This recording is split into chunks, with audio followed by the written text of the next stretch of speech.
ক্ষতি করার জন্য চিল্লালেন, দিন ইসলামের ক্ষতি করার জন্য চিল্লালেন।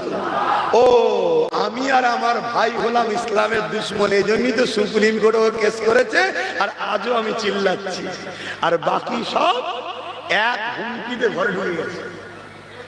তবে আমি তাদেরকে অনুরোধ করব, বেরিয়ে আসেন ভাই, আসেন। আমি আব্বাস সিদ্দিকী ওপেন ডাক দিচ্ছি, আলেম উলামা ইমাম মাওলানা মুফতি আসে, সামনে দাঁড়াতে হবে না, পিছনে সাইডে আসে। যদি বুলেটের গুলি খেতে হয় আগে আমি খাবো। দেখি কোন মায়ের লাল জন্ম হয়েছে, ইসলামকে মিটাতে চাইছে, তাদেরকেও একটু আমাদের দেখা দরকার আছে না না?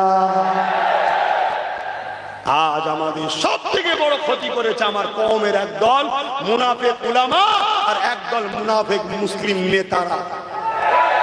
তারা আমাদের সবচেয়ে বড় ক্ষতি করেছে।